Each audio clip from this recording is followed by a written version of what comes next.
Ladies and gentlemen, my name is Justin Phillips with the Heartland Post today, bringing you a candidate interview. This time we've got Secretary of State candidate Nate Pollnow. Morning.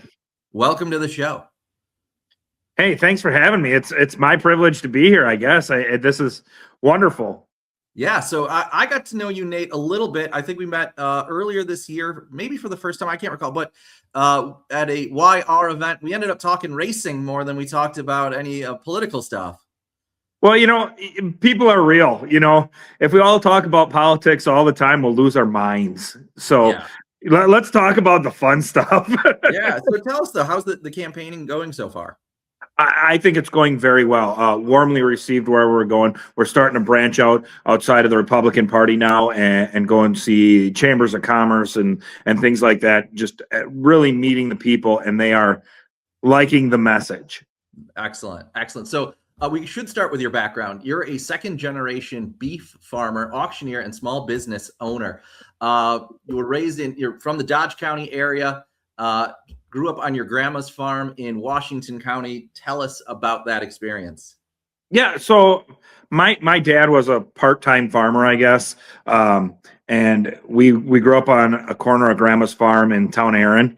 And when Dad came out, evident Dad wasn't going to buy it, he bought his own. So he moved us out to Dodge County. So when I was 13 years old, we moved to the farm that I now own and live on. I'm proud to raise my kids on. So he always had like 10 steers. I have like 30. And we sell farm to table beef and some other products too, chicken eggs and duck eggs. And, the kids are into all that stuff. The 4-H thing will get you. And I'm a sucker for my kids. That's fantastic. Now, I am someone who just doesn't quite have the freezer space right now for a quarter or half a cow, but definitely when I want it. So one of the funny things about that, though, so I worked on a campaign for a guy named Ed Brooks, who was a dairy and farmer in western Wisconsin. He told me once that they only take the nice cows to the state fair. Apparently cows have a bunch of different personalities. So absolutely. My daughter right now is raising Jeff for the county fair. And Jeff is about as docile as they come. It's hard to light a fire to get him up even to go eat some days. He just plods along and put his halter on, and he's cool. He'll go anywhere. Oh, that's excellent. Good for Jeff. Great name for a cow. So let's talk a little bit more about your family. So your wife, Esther, you've been married for 20 years now. You got 2 kids. Tell us, about the family life and what it's like on a farm. Yeah, so my wife and I were married for 10 years before we decided to have kids, almost 10 years. And we decided to have kids after we were able to move to the farm. I had a home in town. My wife's a transplant here to Wisconsin. So maybe, coming from the city to a smaller town was better than the city straight to the farm. But we waited a few years to have kids, and now we got Charlotte and Willie, and they're 8 and 12, and they're a blessing. I mean, you can't say anything more than that having them around. My daughter is really geeking out on the animals, and she's the reason we have sheep now. So I put a lot of blame on her, because if it wasn't for her, I couldn't say this line, and this is my favorite line: we are now officially 1 camel shy of a live nativity scene. That's awesome. That is super cool. So you also served as the chairman in the town of Elba. Yes. Can you talk a little bit about your local government service and that experience and how it carries into a statewide race? Well, I think that's important to point out. The fiscal responsibility that you learn. Everybody can manage their own. Well, not everybody, but most people can manage their own finances, and that's pretty easy to do. And you learn to make it work. But then when you become the chair, I was there for 3 years, and you start looking at other people's money, and you have to have a different reverence for other people's money when you're doing that, and prioritizing things. I believe a lot of government should be about fire protection and police protection and making sure the roads are good. And then after that, getting the heck out of the way. Mm-hmm. That's awesome. Yeah, I know from local experience here that I think police and fire and that infrastructure is most, if not, a solid majority, if not the totality of a lot of small village and town governments. Mm-hmm.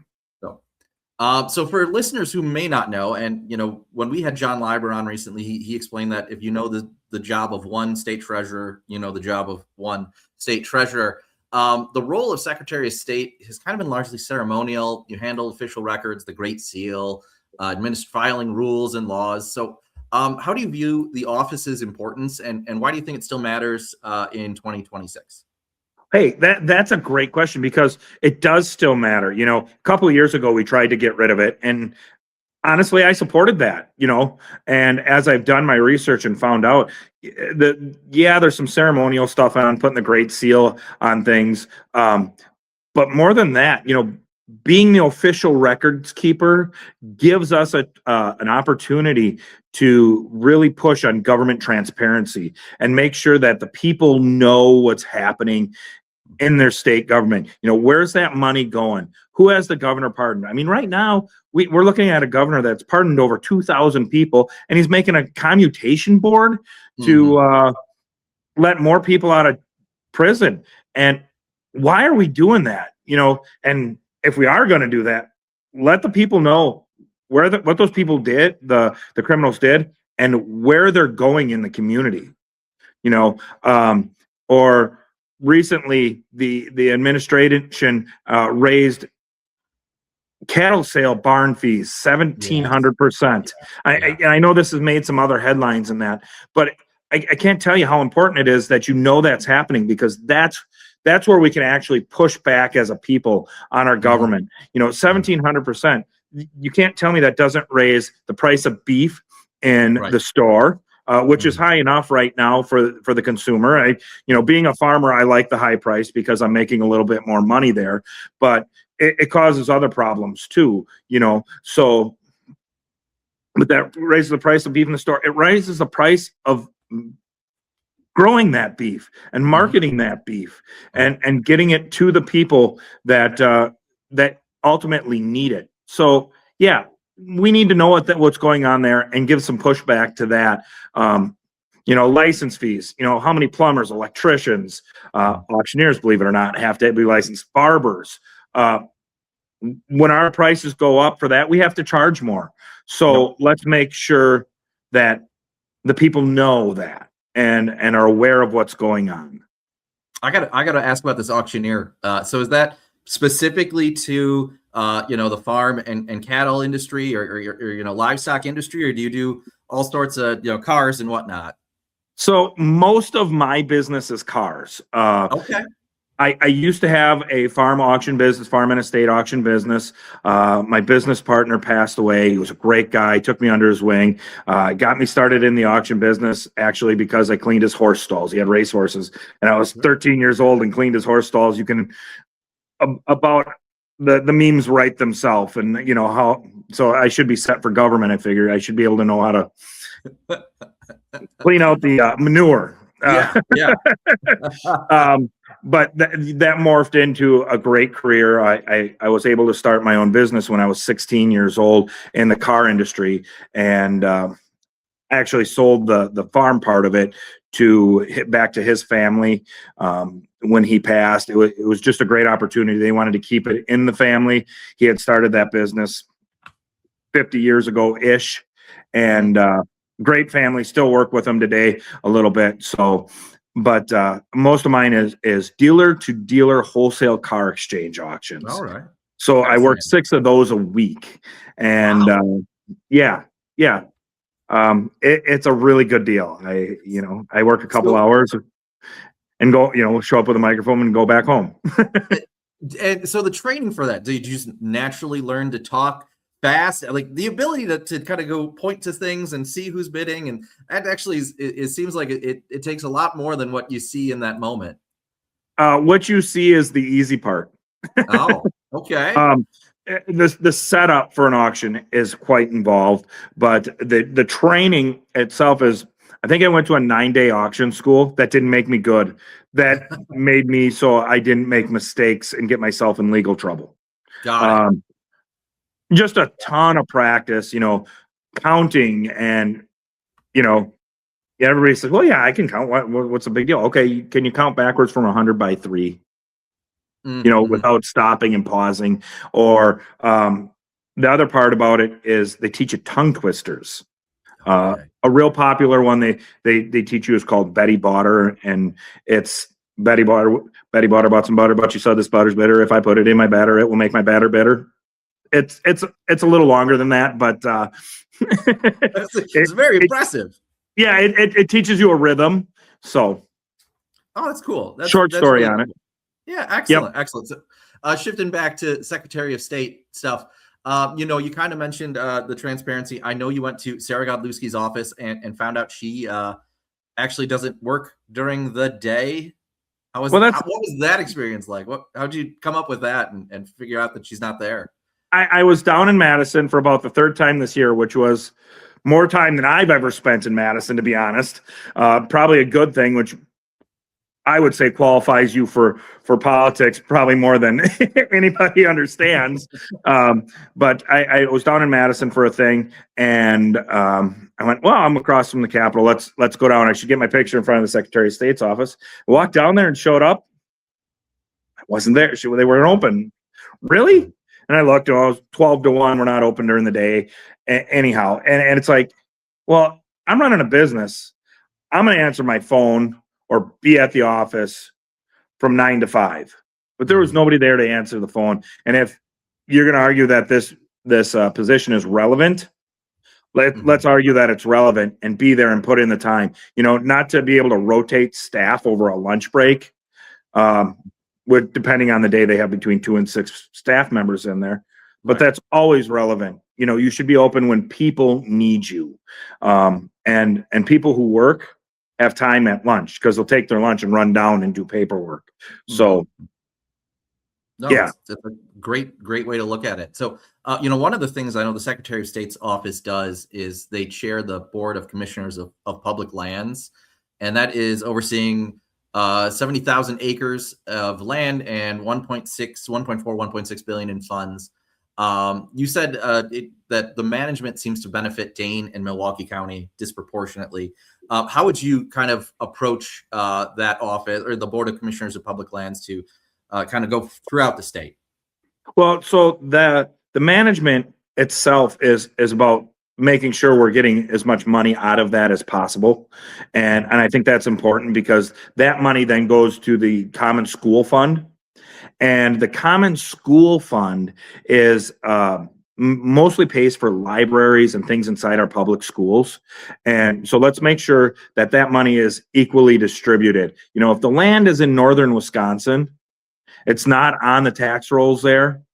So they're going to be a little short there. They need to get that money back, to help fund their schools. That's what it's about. I know there are more schools in Milwaukee and Madison, but they already take the lion's share from other sources too. So let's make sure we're taking care of rural Wisconsin. I get it. Yeah. And as someone, working on that dairy farm or, the dairy industry or the livestock industry, a thing or two about rural Wisconsin. Yeah. I've spent vast majority of my life in rural Wisconsin, either with a pitchfork or a shovel in my hand. They've grown over the years, though. Right, and that's what you need for Madison, isn't it? Yes, absolutely. So, go ahead. Nope. I was going to say, they always say manure runs downhill. Mm-hmm. Yeah. The Secretary of State's office is in the basement of the Capitol. Better send somebody in who knows how to run a shovel.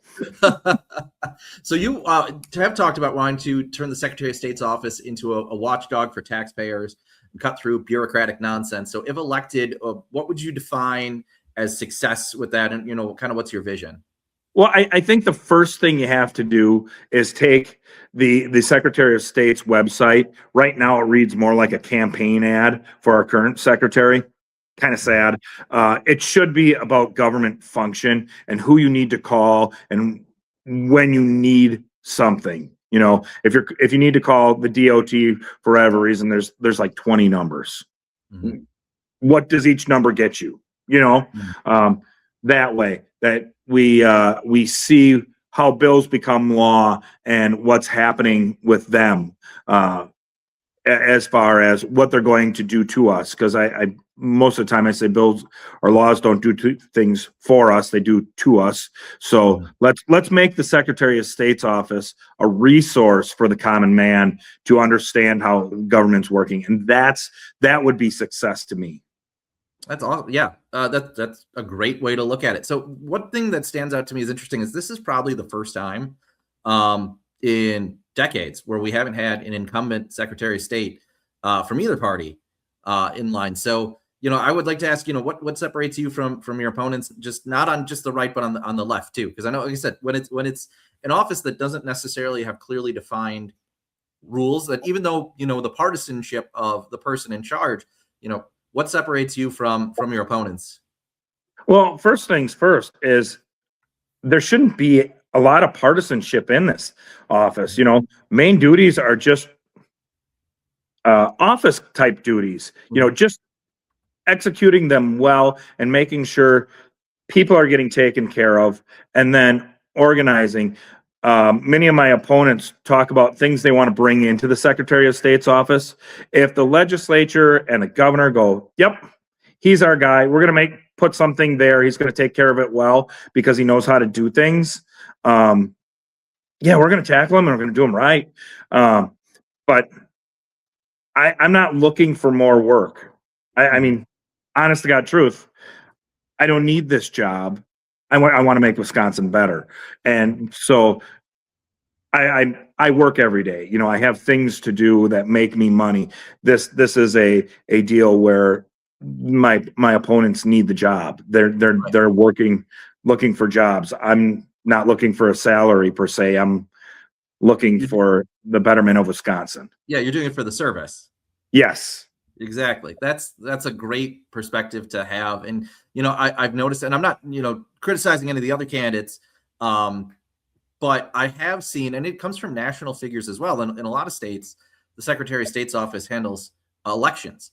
And in the state of Wisconsin, it doesn't. So even when there's national figures that come in and want to criticize the election, they immediately go to, where's the Secretary of State's office at?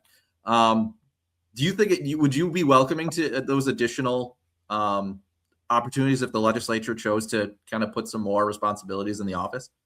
Absolutely. We're going to handle anything that they throw at us. Because, although I'd be the figurehead and I'd be the guy in charge, I'm going to build a team that's competent and knowledgeable for whatever duties that are thrown at us. And we're going to make sure they get done right. If, like you said, elections, we'll clean up voter rolls. To me, that's a no-brainer. But it's not there, so I don't focus on it per se. Great, we'll do it. Right. Not afraid of it, but it's not there. So let's focus on what it can do today. I don't like to make promises I can't keep. So I'm not campaigning on, I'm going to clean up our elections. I'm campaigning on, I'm going to make government easy to reach. Transparent. Yeah, absolutely. I think you're right. When you have someone who's running and says things, and again, this isn't a criticism of the other candidates. This is national figures coming in and trying to blame a certain office for wanting to do something that is outside of their control. I appreciate someone who's going to come in and say and do things that are inside their control currently, as opposed to making grand promises. Which I think I think we can all agree that too many politicians make these grand promises that they can't quite fulfill because they don't have the duties and responsibilities. So, Nate, so we do ask all the candidates that come on our show 3 big questions, and love to hear your answers on this one. So if you could pick an iconic Wisconsin spot, whether it's a brewery, supper club, tailgate, to hold a voter rally, where would it be? Tell us what it would look like. What do you want to talk to voters about? For me, it's going to be in a supper club because you probably can't tell on the camera. I am not a small man. Food is very important to me, and I love a good steak. So we're going to have a rally in a supper club, and everybody's going to get a good old big slice of prime rib or ribeye steak, and they're going to enjoy it. Because if you're not going to enjoy it, it's not worth having. A nice rare to medium rare, juicy a piece of meat, and then we're going to talk about the politics of the day and how we're going to solve the world's problems. Because I would rather sit at a table and move from table to table and maybe have dinner 5 times throughout the night, the way it works, as I talk to people face to face. So definitely a supper club. Man, so not only did you hit like a beef farmer who would say that he wouldn't have steak for his meal, that would be shocking. And then to say right. You want it medium rare, perfect temperature. You know how to cook things too. You've got it all down from the birth of the cow to the dinner plate. You know how to do it. I know what I like. Yeah. So you grew up in on the farms, so growing up or serving in Wisconsin, what's one lesson from the state, whether it's your family farm or a small town festival or a hunting trip, that shaped your conservative approach to leadership? Preparation. On the farm, everything takes preparation. You don't pull the corn planter out of the shed in the spring and go and plant corn. In the fall, you're ordering your fertilizer, doing soil samples, ordering your seed, picking your variety. Well, it's cold out. You're changing the oil in the tractor. You're greasing the corn planter. You're oiling the chains. You're doing upgrades to make your job easier and make things better. And then everybody sees the day you pull it out of the shed, drop the pin in it, and go and plant corn, and it goes smoothly. So preparation makes life smoother. And so as we've run this campaign, preparation has made this campaign smoother. Part of that, is putting the right people in place that are helping you, finding the right people that know campaigns. I don't know campaigns. I'm a farmer and an auctioneer. Sometimes I'm just the pretty face, I'm the salesman, I guess. But the behind the scenes that go into everything that make life easy is the big lesson I've learned. Yeah. Cattle don't get sick if you keep them clean. Nice. No, you're right. There's so much that goes into a campaign that you don't see when you're meeting a candidate, whether it's at the doors or whether you're going to a Pints in Politics or a Rotary event, a Chamber of Commerce event. That's a 1 hour, 45-minute snapshot into a campaign, and there's so much more that goes into it than that. So you understand that. Yep. Yeah. So final question.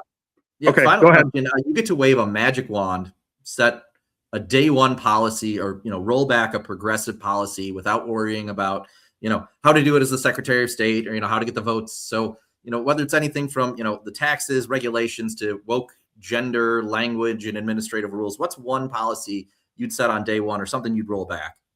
There's so many of those that are just like, okay, let's do it right away. I mean, the woke stuff, I think when we really look at what, if we just have our druthers on something, I would love to see our schools, give them the wish lists and then clean them up, so that we're teaching math and science and reading, so that our kids can learning how to learn for themselves and make lifetime learners instead of teaching them how to think. And I think that would be a wonderful thing that we could do for Wisconsin. But that's a generational thing on how we're training our teachers and that. So yeah, if I could snap my fingers, I would love to see my kids, being able to learn how to learn, not what to learn. Oh, that's excellent. Excellent. So Nate, final question for the audience, for you. Where can folks go to find out more about you? Social media. NatePollnow.com. That's our website. They wanted to keep it simple, so I didn't forget it. So NatePollnow.com, Pollnow for Wisconsin on Facebook, and then all the other social medias that go along with it. I like to make videos on Monday morning or Monday afternoon of what I'm doing around the farm and how it relates to the day's news and politics. So you get to meet a lot of my animals. We've had videos with my hound dog, Alice, and we've had videos with baby lambs and ducks and cows and the donkey I think I did once. So Nice. That's No, a I've shown those to my kids. They one of them's really obsessed with farms and wants to see those animals. And even we drive by a house really close to us that just looks like a barn, and they want to go see the animals there, even though it's a car shed. But yeah, I'll have to see if I can bring my kids up sometime. You hold a fundraiser at your place, we'll be there and looking at we get a little warmer out, and we'll fire up the grow some brats, some of our brats from right here on the farm, and do that. Bring the kids out. We'll let them ride the donkey, maybe if he's not too stubborn that day. Nate, thanks for coming on the show today. Thanks for joining the Heartland Post. We really appreciate it. Look forward to seeing you out on the campaign trail. Thanks, Justin.